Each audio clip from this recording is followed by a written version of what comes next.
et à toutes. Vous allez bien? Ça va? Super. Il y a des petits soucis techniques, mais voilà, ça va se régler. Vraiment merci Tanguy et Joanne pour votre service. Je sais que ce n'est pas évident, donc merci. Alors, je suis très heureux d'être avec vous ce matin, de pouvoir apporter cette parole du Seigneur m'a mis à cœur. Mais avant ça, j'ai à cœur de vous dire quelque chose, vous raconter une histoire, qui est vraie. En 2009, une femme de 47 ans, nommée Susan Boyle, a décidé de se présenter à une émission de télé nommée La Grande-Bretagne a du talent. Cette émission permettait aux personnes de justement présenter leur talent au monde entier. Et là, c'était au tour de Susan Boyle. Elle arrive devant la scène, mais avant de montrer son talent, qui était le chant, elle prend le temps de dire quand même au jury et à tout le public qu'en fait, elle a fait un rêve. Elle a fait un rêve dans lequel celle-ci, elle était une chanteuse extraordinaire. Une chanteuse vraiment incroyable. Et même une chanteuse qui allait devenir très célèbre. Et là, le public se moque d'elle.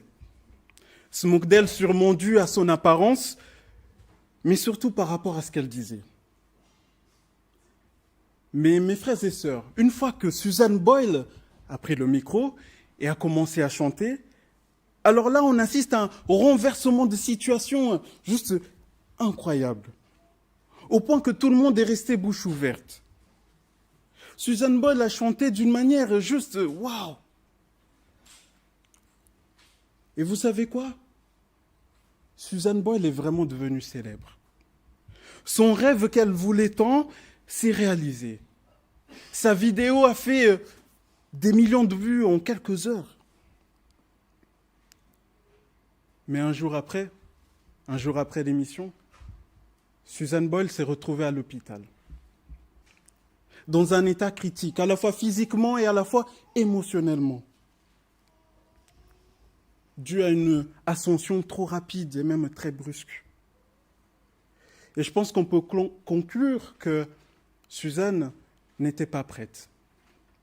N'était pas prête à vivre une ascension tellement rapide et si brusque.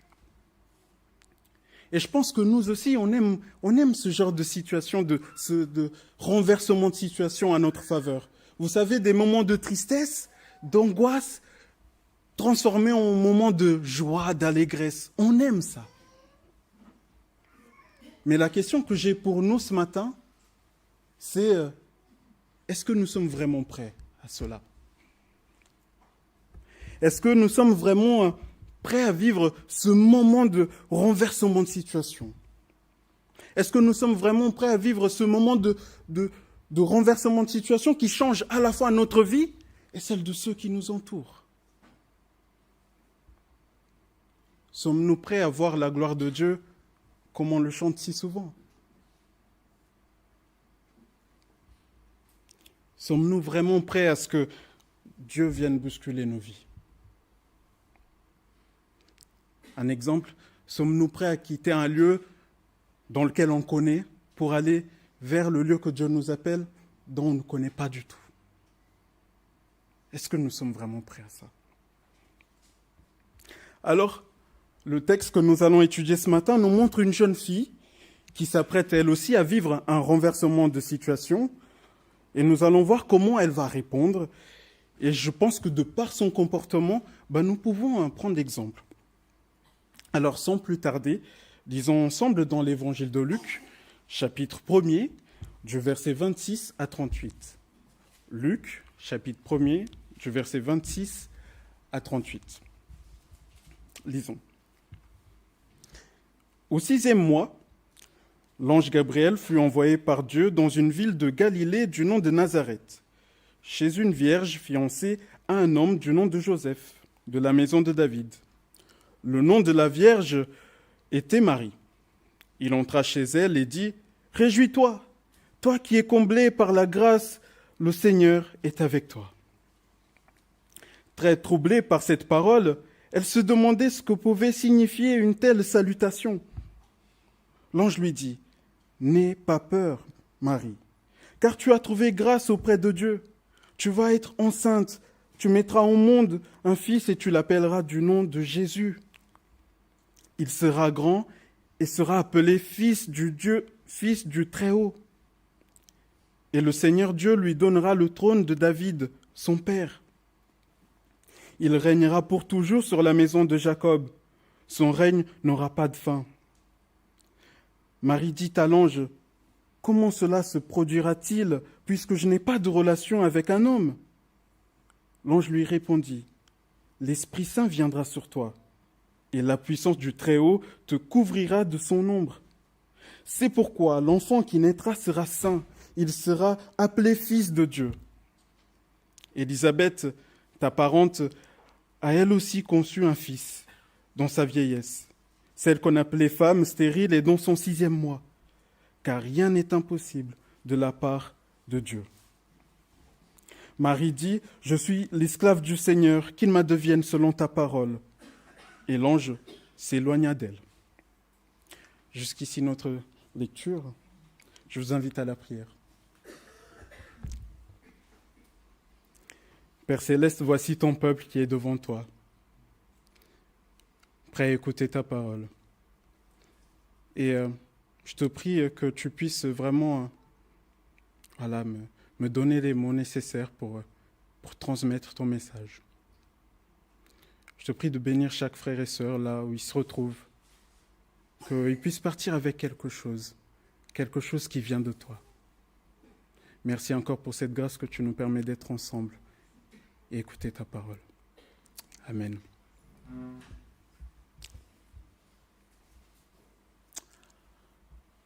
Nous sommes au 6e mois dans une ville de Nazareth, une ville presque insignifiante, située au nord, dans les collines, une ville vraiment assez isolée par rapport aux autres villes. Sûrement, dans cette ville, tout le monde se connaissait. Et on apprend par notre texte que dans cette ville habitait une jeune fille du nom de Marie. Les spécialistes pensent que Marie devait avoir entre 14 et 15 ans. Et Marie était fiancée à un jeune homme du nom de Joseph, descendant de David. Et tous les deux s'étaient promis l'un l'autre de se marier. Aujourd'hui, vous me direz, c'est bizarre quand même, 14 ans, c'est quand même assez tôt. Mais je vous assure, frères et sœurs, qu'à l'époque, c'était quelque chose de totalement normal, tout à fait normal, de se marier à cet âge-là. Mais Marie, quand même, s'apprête à vivre quelque chose de vraiment différent. Je pense que ce qu'elle s'apprête à vivre n'est pas quelque chose que beaucoup de gens ont eu l'occasion de vivre. Elle aura la visite d'un invité spécial.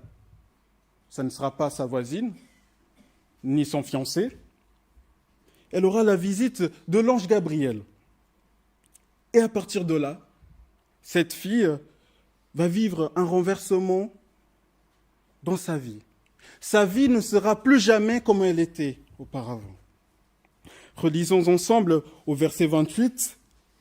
Il rentra chez elle et dit « Réjouis-toi, toi qui es comblée par la grâce. Le Seigneur est avec toi. » Très troublée par cette parole, elle se demandait ce que pouvait signifier une telle salutation. L'ange lui dit « N'aie pas peur, Marie, car tu as trouvé grâce auprès de Dieu. » L'ange lui dit « Réjouis-toi qui es comblée de grâce. N'aie pas peur, Marie, car tu as trouvé grâce auprès de Dieu. » Je ne sais pas si vous avez remarqué, mais le mot « grâce » apparaît ici 2 fois. Et je pense que ce n'est pas un hasard. Honnêtement, je pense que Dieu, ici, veut nous montrer quelque chose, veut nous dire quelque chose de très important. Dieu nous montre ici qu'il est celui qui est à l'origine de la grâce, qu'il est celui qui est en capacité de donner la grâce.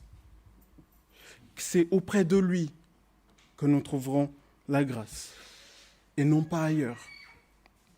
Autrement dit, si Marie bénéficie de cette grâce que Dieu lui accorde, c'est tout simplement parce que Dieu l'a voulu. Ce n'est pas à cause de ce que Marie aurait fait. Et il en veut de même pour nous, mes frères et sœurs. Ce n'est pas à cause de ce que nous faisons, mais uniquement par la volonté de Dieu. La volonté de Dieu seul qui nous fait grâce. À aucun moment de notre texte, si nous relisons, il nous est dit que Dieu accorde la grâce à Marie parce qu'elle était la plus belle, ou la plus intelligente, ou la plus sage parmi les autres jeunes. On ne voit pas cela dans notre texte. Et je le remarque parce que parfois, on peut se tromper au sujet de la grâce, honnêtement. Parfois, on pense qu'il faut faire des choses pour mériter la grâce de Dieu. Par exemple, je m'habille comme ça pour avoir une grâce différente. Je pense que, ou alors, je vais faire un tel service pour avoir une grâce particulière sur moi. Je deviendrai pasteur pour avoir une onction particulière différente de mes frères et sœurs. Et parfois, on peut se tromper, et parfois on peut se retrouver dans ce genre de situation. Toujours là, en train de chercher comment faire pour mériter une grâce, toujours en quête. Mais la réalité, mes frères et sœurs, c'est que si nous pensons comme cela, en fait, on se trompe. On se trompe totalement. La grâce de notre Dieu ne dépend pas de ce que nous sommes. Oui, Joël.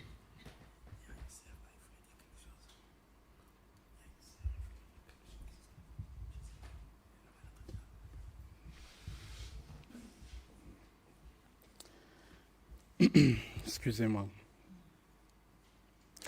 La grâce de notre Dieu ne dépend pas de ce que nous sommes ou ce que nous faisons. Si Dieu nous fait grâce, c'est tout simplement parce qu'il veut. Parce que nous n'avons pas mérité sa faveur. D'ailleurs, si la grâce dépendait de nos œuvres, on ne pourrait pas appeler cela une grâce, honnêtement. Je vous donne un exemple. Si je dois travailler pour qu'on m'offre un cadeau, alors dans ce cas, ce n'est pas une grâce que l'on me fait, mais c'est le versement d'un salaire. Le patron, à la fin du mois, ne nous dit pas « Tiens, je vous fais un cadeau ». Non, en fait, à la fin du mois, il nous accorde un salaire pour le travail fourni. Or, la grâce n'est pas un dû quelconque. Ce n'est pas une action venant de nous. En réalité, c'est quelque chose de gratuit. Gratuit et sans mérite. Et c'est le cas pour Marie.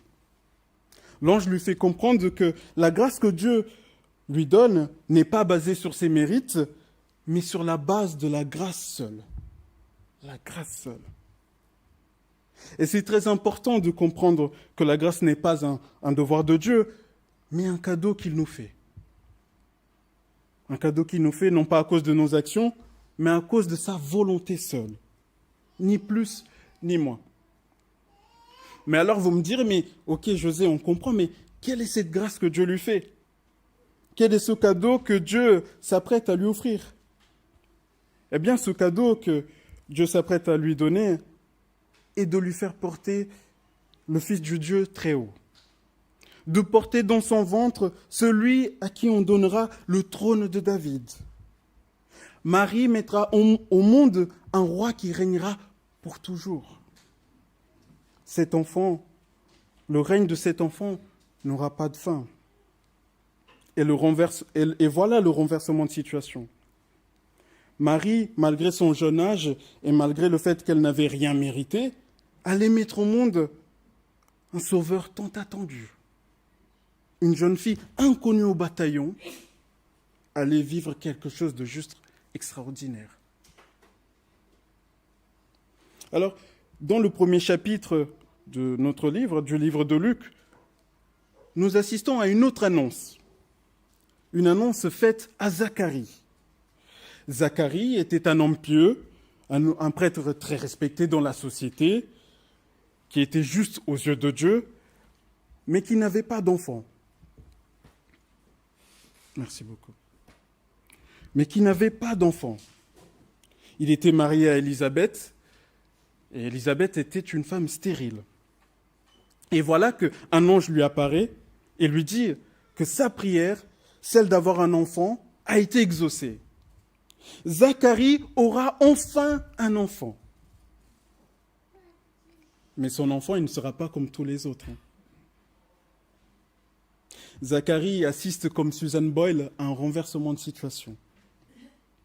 Tous ces moments de pleurs, tous ces moments de prière, de honte, ils allaient cesser. Jean-Baptiste allait naître. Et je ne sais pas si vous avez remarqué dans vos Bibles, mais l'annonce à Zacharie apparaît juste avant celle de Marie. L'annonce à Marie apparaît juste après celle de Zacharie. Et je pense que c'est fait exprès. Je pense que l'auteur, Luc, fait exprès parce que je pense que ce sont deux annonces à la fois similaires et à la fois différentes. Les deux enfants vont naître de manière miraculeuse. Les deux auront un rôle à jouer, super important, dans le plan de Dieu. L'un sera la voix qui criera dans le désert, l'autre la parole. Mais comme je vous ai dit, elles sont similaires, mais différentes. Les deux attitudes, l'attitude de Zacharie et de Marie, elles sont vraiment différentes. Zacharie n'est pas prêt. Zacharie n'est pas prêt à vivre ce renversement. Il n'est pas prêt à voir la gloire de Dieu. Au point qu'il répond à l'ange que sa femme et lui sont trop vieux pour ça. C'est pas possible. Zacharie ne croit pas à la grâce de Dieu. Et Marie, comment elle répond? Comment elle répond à l'ange lorsque celui-ci vient la voir? Alors, avant d'aller plus loin, rappelons-nous du contexte de Marie.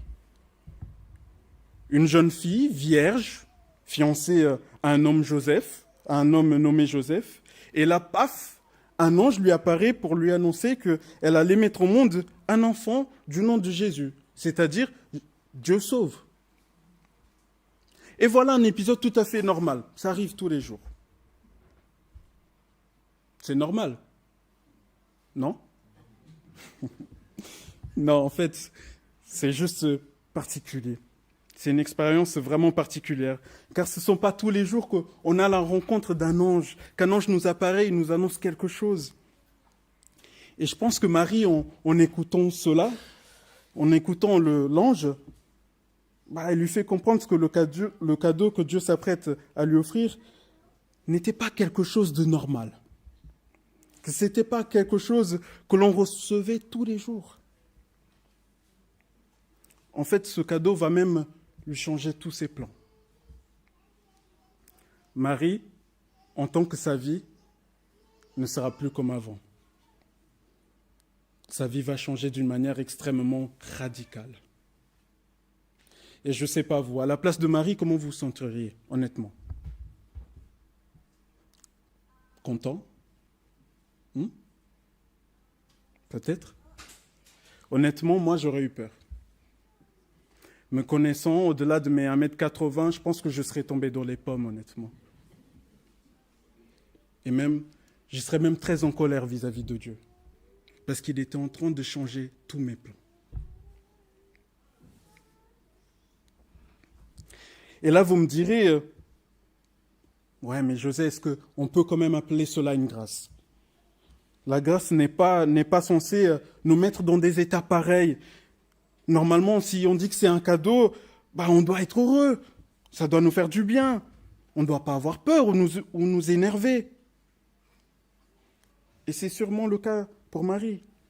Elle avait probablement compris que cette grâce qui lui était faite, quand même, était difficile et même très bousculante. Que ça allait changer tous ses plans et que ça allait lui coûter très cher. Mais la question que j'ai pour nous, est-ce que ça change pour autant? Est-ce que ce qui se passe ne reste pas quand même une grâce? N'est pas quand même un cadeau de Dieu? parfois, nous aussi, on peut être confrontés à ce genre de grâce où on sait que ça risque d'être dur. On sait que ça va prendre du temps. On sait que ça risque même de venir toucher au plus profond de nous déstabiliser, et même de nous faire peur. Et la grâce, c'est aussi ça, mes frères et sœurs. C'est aussi ça. Nous faire avancer, nous faire grandir, même si ça induit quelques difficultés. Ça fait partie de la grâce. Mais la grâce reste quand même quelque chose de merveilleux à vivre. Et c'est vraiment important de se souvenir de ça. Que malgré les difficultés, c'est quand même quelque chose de très beau à vivre. Je vais vous donner un exemple et je profite que ma femme, elle travaille pour vous partager quelque chose. Ça reste entre nous. Je compte sur toi, Hervé. Ça fait bientôt 5 mois que nous sommes mariés. Mais honnêtement, je dois vous dire que ce n'est pas toujours facile. Il y a parfois des conflits. Par exemple, quelqu'un a oublié de sortir la poubelle, du coup ça sent. Bon, c'est souvent moi. Mais... Bref, il peut aussi y avoir des incompréhensions. Mais vous me direz, là, je pense que là vous rigolez, mais vous me direz, mais oulala, qu'est-ce que ça va donner ce mariage? Qu'est-ce que ça fait à peine 5 mois, mais comment ils vont faire? Comment ils seront capables d'être pleinement heureux? Et je pense qu'à votre place, je dirais peut-être la même chose. Mais en réalité, la grâce que Dieu nous a faite en nous donnant l'un à l'autre et nous permettant d'envisager notre vie à deux, demeure quand même une grâce. Même s'il y a des jours compliqués. En fait, si on reste toujours dans cette attitude de lamentation, toujours à nous dire « Ah mince, il a encore oublié les poubelles. Oh, ah. » En fait, on serait en train de refuser de voir que Dieu nous fait grâce. Que ses projets ils sont toujours bons pour nous. Qu'il désire que nous soyons ensemble, que nous grandissions ensemble, que nous apprenions à nous aimer l'un et l'autre. Que nous puissions nous pardonner, œuvrer ensemble pour son royaume. Alors oui, nous vivons cette grâce qui reste quand même un challenge, c'est quand même un défi. Mais on l'accepte. On l'accepte, même si parfois ça nous coûte beaucoup. Et on l'accepte surtout en regardant l'Éternel. En reconnaissant qu'il nous a fait un merveilleux cadeau. Autrement dit, même dans les moments difficiles, la grâce de Dieu est là. Même quand ça cogne, même quand c'est dur, même quand ça nous demande beaucoup de notre part, la grâce de Dieu est là. Même si elle crée des renversements de situation et déstabilisants. La grâce de Dieu, même coûteuse, même difficile à vivre, est tellement meilleure par rapport à ce qu'on vivait auparavant. Vous savez, lorsque nous étions dans des mauvaises voies, si aujourd'hui nous sommes chrétiens, c'est parce que Dieu, dans son amour sans limite, nous a fait grâce. Nous a fait grâce afin que nous puissions revenir à lui, afin que nous vivions une vie transformée, totalement différente de ce que nous vivions auparavant. Et les Écritures nous disent, nous étions tous condamnés, tous. Mais par sa grâce, nous avons été adoptés. Et aujourd'hui, nous avons une nouvelle identité en Christ. Mais est-ce pour autant qu'on ne vit pas des épreuves? Non, ça serait mentir, ça. Mais même à travers ces épreuves, la grâce de Dieu est là. Et son projet de paix et non de malheur s'accomplit dans nos vies, et dans la vie de nos proches. Mais quand même, que faire lorsque nous sommes dans les épreuves, lorsque parfois on a peur, lorsqu'on a l'impression de trop râler ou même de douter? Comment faire pour ne pas perdre de vue cette grâce? Comment faire pour ne pas abandonner, pour tenir bon, toujours regarder à l'Éternel? Comment faire? Si on devait imaginer Dieu nous parler dans ces moments-là, je crois qu'il nous dirait « N'aie pas peur ». Et ce qui me fait dire ça, ce sont les 3 premiers mots que l'ange dit à Marie. « N'aie pas peur ». Alors que Marie semble troublée, l'ange lui dit « N'aie pas peur ». Et Marie, à ce moment-là, décide de faire confiance. Décide de faire confiance à l'ange, de ne pas fuir. Elle a entendu cette parole « N'aie pas peur » et a choisi de ne pas avoir peur. Alors, elle a écouté ce que l'ange avait à lui dire, même si l'ange était sur le point de lui donner une grosse responsabilité. Marie aurait pu fuir, elle aurait pu résister, elle aurait pu trouver des arguments en disant qu'elle était trop jeune ou qu'elle n'était pas prête à vivre ce renversement de situation. Mais non. Marie, elle a choisi de croire. Elle a choisi de croire à l'ange et de ne pas avoir peur. Et puis, Marie fait face à une si grande invitation auquel elle ne refuse pas. Elle a un comportement différent de ce qu'on pouvait attendre. Elle répond d'une manière assez étonnante, je trouve.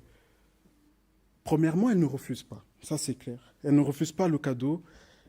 Elle ne demande pas un signe comme Zacharie a demandé à l'ange. Marie, elle accepte le cadeau que Dieu lui offre.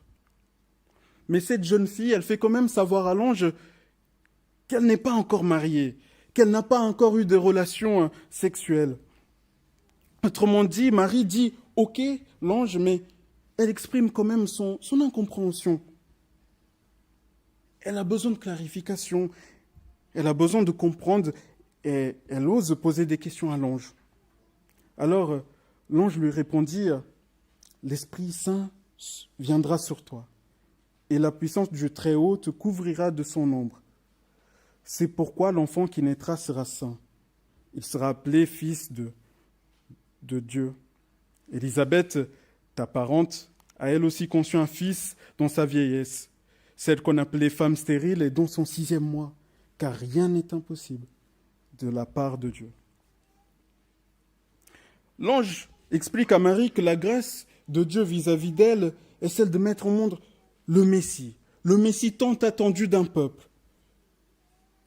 Et que ça n'allait pas se faire d'une manière normale, mais d'une manière miraculeuse, par l'intermédiaire de son esprit, et non par les voies habituelles. Et là, plus encore, Marie comprend, et là, plus qu'avant, Marie comprend qu'elle aura une immense responsabilité vis-à-vis du plan de Dieu. Marie s'apprête à vivre un renversement de situation. Parce que la grâce que Dieu lui accorde risque de ne pas être facile. Par exemple, comment faire comprendre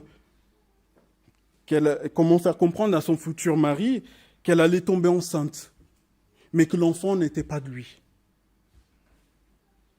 Vous imaginez la scène? Rien ne garantissait que Joseph allait comprendre la situation. Quelle serait la réaction de Joseph? Que diraient les gens dans cette ville à propos d'elle? Il y avait là vraiment un grand enjeu pour cette fille. Mais la réponse que Marie donne à l'ange est juste magnifique. Elle dit « Je suis l'esclave du Seigneur, qu'il m'addevienne selon ta parole. »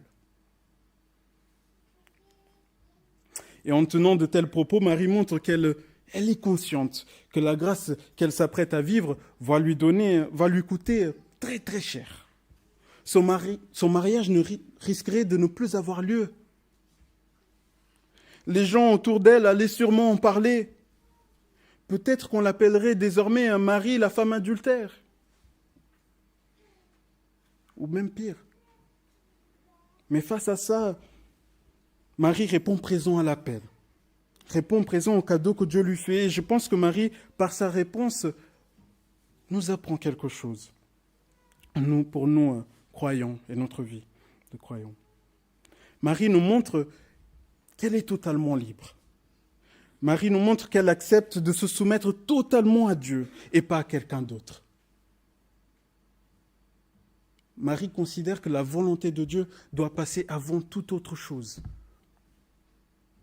Même pas la peur, les regards des gens ou la culture ou nos faiblesses doivent passer avant la volonté de Dieu. Rien de tout cela doit empêcher Marie de faire confiance à Dieu. Et je pense que en cela, elle est vraiment un merveilleux exemple pour nous. Elle démontre par ses paroles qu'elle veut vivre et servir pour la gloire de Dieu. Et dans ses paroles, Marie nous montre combien elle est libre de ce qui pourrait l'empêcher de le faire. Et c'est ça la clé. C'est ça la clé. C'est parce qu'elle est totalement libre qu'elle peut vraiment vivre cela. C'est parce qu'elle est libre qu'elle peut vivre ce renversement de situation, de vivre ce cadeau que Dieu lui apprête à lui offrir.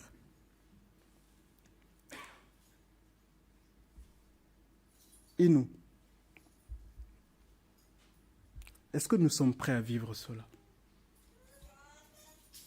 Est-ce que nous sommes capables de tout abandonner pour participer à l'œuvre merveilleuse de Dieu ? Ou alors est-ce que nous nous sentons encore prisonniers de ce qui nous pêche de lui servir, de lui faire pleinement confiance ? Par exemple, sommes-nous prêts à quitter ce milieu de personnes qui nous fait éloigner de Dieu ? Sommes-nous prêts à nous lever et nous mettre pleinement au service du royaume ? Ou alors est-ce que nos peurs, nos angoisses, même le regard des autres, ils sont plus importants ? Alors, si ce n'est pas le cas pour toi aujourd'hui, eh bien, je t'invite à regarder vers Dieu. Je t'invite à regarder vers Dieu et constater à quel point il t'aime, à quel point tu as de la valeur à ses yeux. Je t'invite à réaliser que ce qu'il a prévu pour toi, c'est un plan merveilleux. Et que même si ce plan ne sera pas sans difficulté, Dieu sera là à tes côtés, qu'il ne t'abandonnera pas et qu'il accomplira son plan. Alors pour nous autres, qui vivons déjà de la grâce, tenons bon, persévérons, continuons à nous encourager les uns les autres, continuons à nous laisser encourager par la parole. Continuons de mettre de côté nos craintes.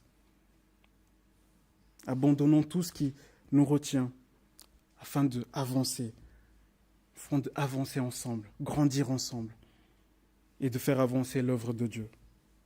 Car en vérité, je pense que nous avons tout à y gagner. Alors voilà ce que je voulais vous partager ce matin.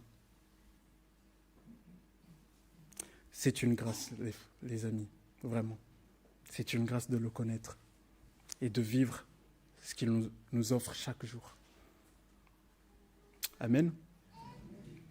Je vous laisse peut-être juste un temps, 5 minutes de réflexion, juste pour recevoir ce message. Prenez un temps de questionnement. Okay.